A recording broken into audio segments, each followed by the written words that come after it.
के बीमारी तो दिमाग से हटाइले तोरे हियौ तोरे रहबौ किरिया खियाइले।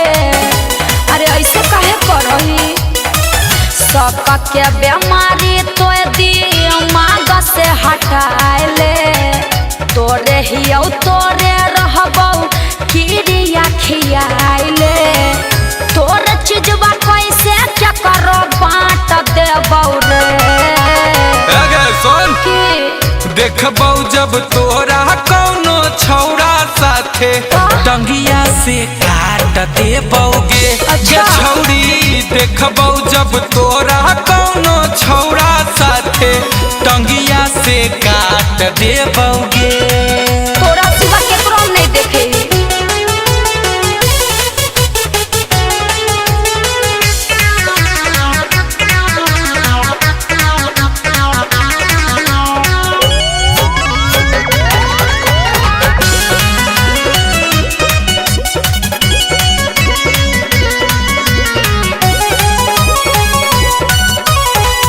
हमरा पे झूठा इल्जाम तो लगाबोही दोसरा के कहला का पे काहे खिसियाबोही। अरे हम ऐसा लड़की नहीं हियो।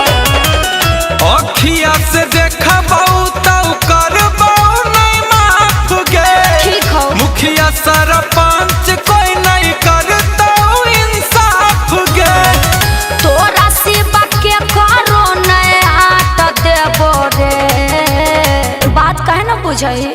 देखबौ जब तोरा कौनो छौरा साथे टंगिया से काट देबौगे। गे छौरी देखबौ जब तोरा कौनो छौरा साथे टंगिया से काट देबौगे। टंगिया से काट देबौ, टंगिया से काट देबौगे।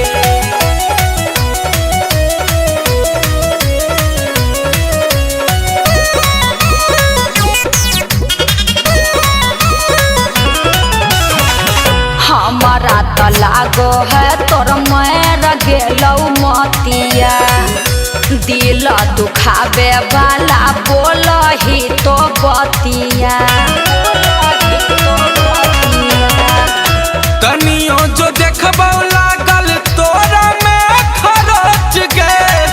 जान से मरई ही छौरी अभी एले सोच गे। अमन गुंजन तोरा डांट देबो रे। देखबौ जब तोरा कौनो छौरा साथे टंगिया से काट देबौगे। गे छौरी देखबौ जब तोरा कौनो छौरा साथे टंगिया से काट देबौगे। हाँ तो तू हमरा कहियो नहीं देखनी दोसर साथे किरिया खियाइले।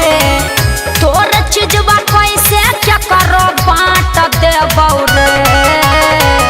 सुन देखबौ जब तोरा कौनो छौरा साथे टंगिया से काट देबौगे। अच्छा। छौरी